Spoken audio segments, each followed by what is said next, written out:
Alright, so before I get started with this video, I just want to put this out there. The girl that I'm talking about in this video is one of the most amazing people that I've ever had the privilege of meeting. And I wholeheartedly mean that. Like, she is a great person.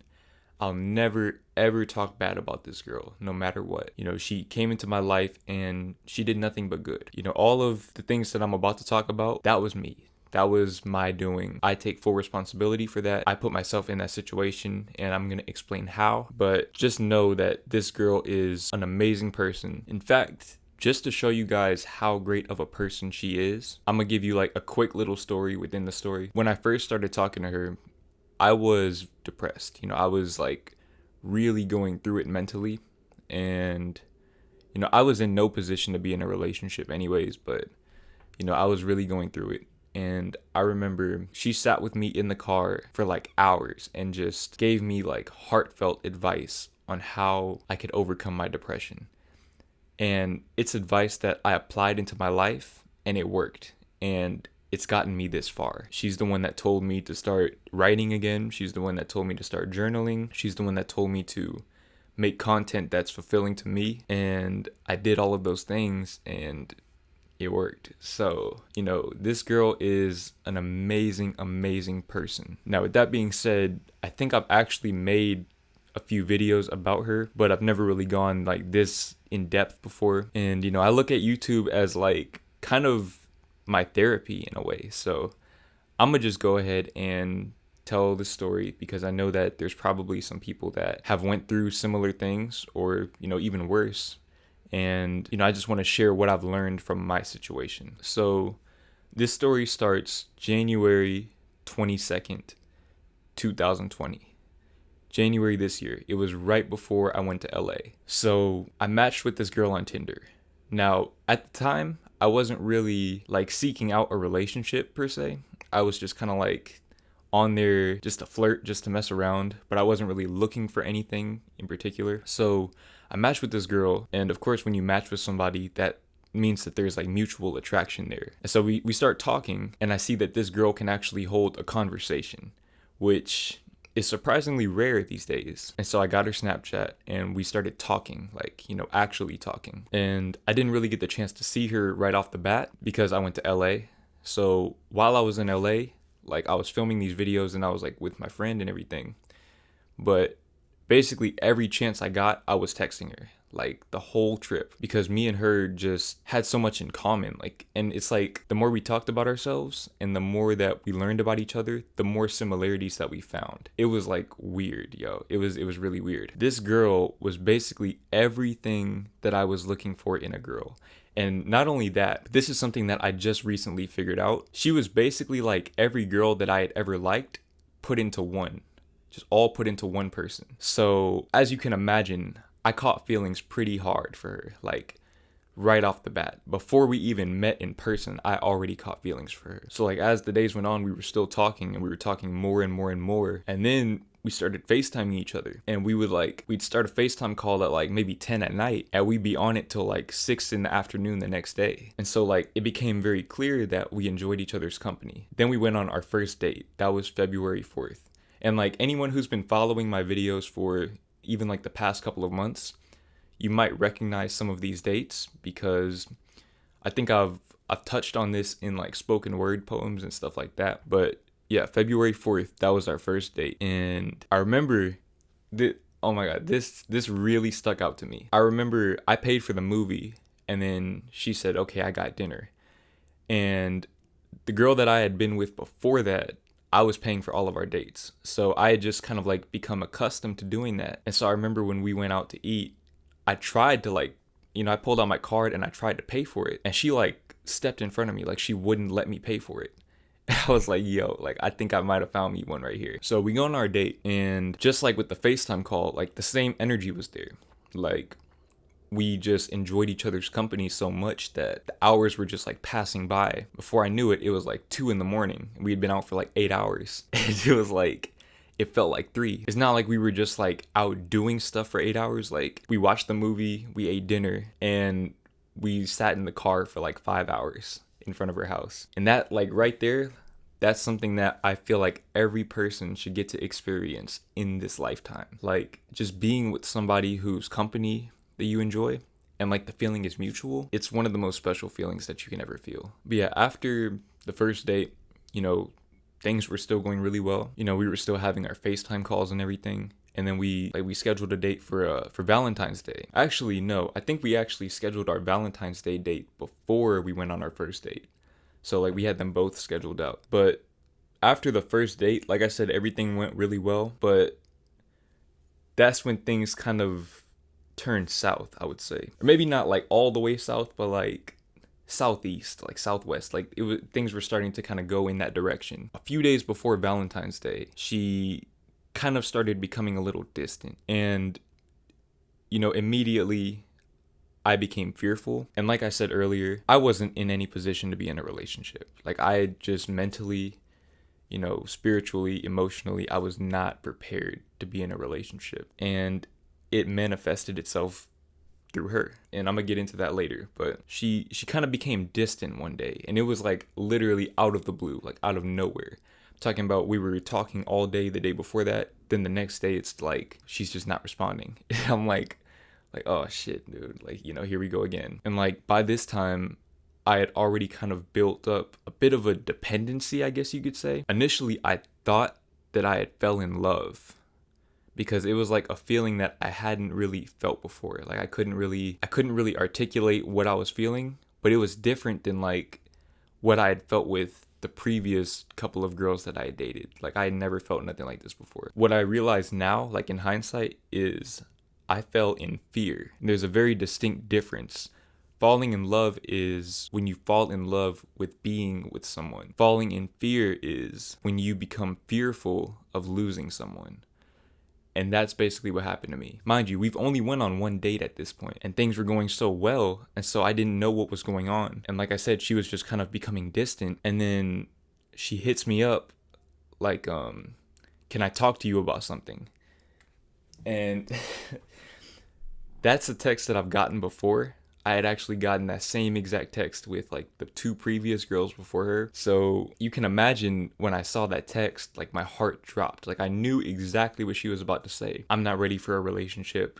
Let's just be friends. And I knew it was about to happen, but it still hit me like really hard whenever I saw the text. And so, she told me exactly what I expected to see. She wasn't ready for a relationship. She was still trying to heal from her past situations. I think with the previous two girls, when they said that was pretty much like the last time I ever talked to them. Like we just stopped talking after that. But with her, we were so, like we just had so much in common and we just enjoyed each other's company so much that I was like, maybe we can be friends. Like maybe we can actually give this a try. It might work. And so, I said, yeah, let's be friends. And that was a very rough day for me. I'm gonna just put it like that. That was a very, very rough day for me. So, we still hung out on Valentine's Day. This is where things kind of started to like become weird, I would say, between us. Honestly, I don't know like what happened. Like I think there was just like maybe there was a miscommunication. Maybe like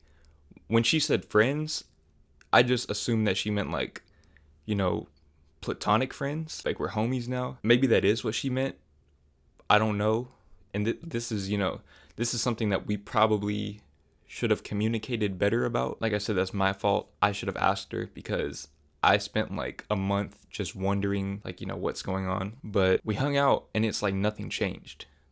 It's like the dynamic was still the same. It didn't really feel like we were just friends, if that makes sense. That was very confusing for me. Like we weren't really like having those FaceTime calls anymore. And we weren't really like talking as much anymore.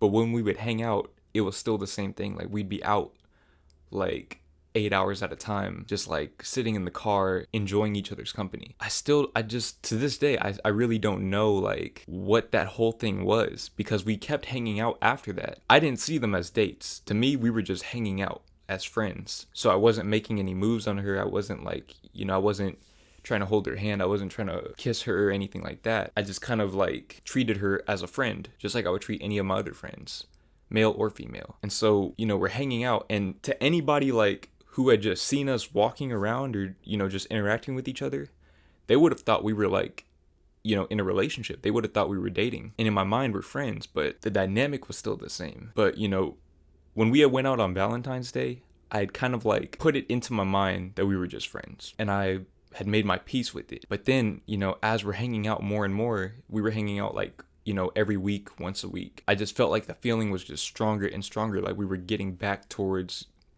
dating. I was like asking friends, what do you think is going on? And honestly, I probably shouldn't have done that. They had no way of really knowing our chemistry, like our type of connection that we had. So, my friends, I can understand why they might have thought what they thought. But like, I'm asking people for advice and they're saying like, oh man, she's talking to someone else. And to somebody who had already fallen in fear of losing her, the fear of losing her to someone else was like, that was not something that I wanted to see happen, Honestly, she needed space. That's what she needed. She needed space. And I didn't give that to her. I just like became kind of clingy, actually. Because, like I said, I didn't want to lose her to someone else. Like, I just couldn't bear the thought of that. I was just desperate. And, as things went on, I became more and more flirtatious with her. I thought that she maybe was changing her mind about being friends. I started having anxiety because of this, because I just didn't know what was going on.